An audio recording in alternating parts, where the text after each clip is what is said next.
Orang-orang yang mengalami masalah bertubi-tubi di dalam hidup ini sebenarnya adalah orang pilihan yang sedang diproses untuk mengalami spiritual awakening. Mereka akan diproses untuk menjadi light worker, yaitu seorang penyeimbang alam semesta. Biasanya orang-orang ini akan diberikan masalah satu persatu di dalam hidupnya. Contohnya adalah bangkrut yang berulang-ulang. Jika ia tidak tersadarkan juga, maka akan diulang kembali. Jika sudah berulang dan tidak tersadarkan juga, maka ujiannya akan menjadi lebih berat. Bisa saja ia akan kehilangan orang tercinta, misalnya diselingkuhi ataupun ditinggal meninggal oleh orang tercintanya maupun keluarganya. Dan jika tidak tersadarkan juga, maka bisa saja orang ini akan diberikan sebuah penyakit mematikan di babak terakhir. Dan jika tidak bisa tersadarkan juga, maka ia dinyatakan tidak lolos dalam ujian kehidupan ini.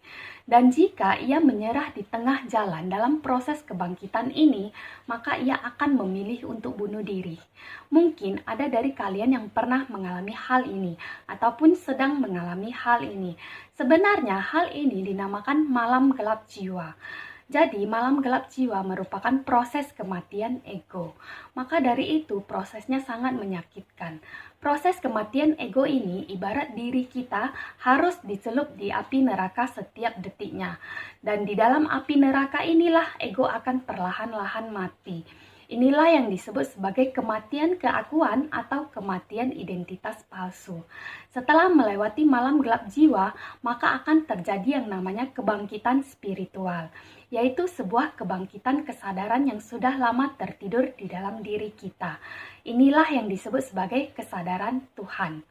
Setelah manusia mengalami kebangkitan spiritual, maka Tuhanlah yang akan bekerja di dalam dirinya. Contoh Tuhan bekerja di dalam diri kita adalah 1. Terjadi banyak sinkronitas ataupun keajaiban-keajaiban. 2.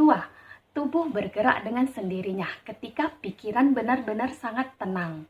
Yang artinya ada sesuatu yang menggerakkannya, namun bukan dari pikiran sadar kita. 3. Kita diperlihatkan rahasia alam semesta tanpa dari buku ataupun perkataan orang lain, dan pengetahuan ini belum pernah dipelajari atau diketahui di kehidupan ini. 4. Tiba-tiba memiliki kekuatan supranatural. Bisa jadi tiba-tiba bisa menyembuhkan orang lain, bisa merasakan energi orang lain, bisa melihat aura orang lain, dan lain sebagainya. 5. Tiba-tiba menjadi sangat cerdas dan memiliki banyak ide-ide cemerlang di pikiran, dan banyak bakat-bakat terpendam mulai muncul ke permukaan. Bahkan kadangkala bakat tersebut belum pernah dipelajari di kehidupan ini. 6. Tiba-tiba sangat mudah terkoneksi dengan seisi semesta. Apapun yang kita pikirkan dan ucapkan mudah menjadi kenyataan. 7. Tiba-tiba kesehatan membaik, yang tadinya mempunyai penyakit mematikan menjadi sembuh dengan sendirinya.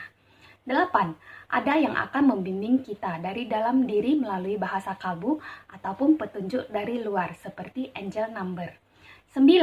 Pikiran akan tunduk sepenuhnya, di mana kita bisa memerintah pikiran untuk mengikuti kehendak kita, seperti menyuruhnya untuk jangan cemas, jangan takut, jangan overthinking. 10. Kita juga akan menjadi manusia yang lebih tersadarkan. Jika saja orang-orang yang sedang mengalami malam gelap jiwa bisa melewati proses tersebut, maka percayalah mereka akan tiba di surga kehidupan. Jiwanya akan sepenuhnya merdeka. Mereka akan dirawat dengan baik oleh semesta ini.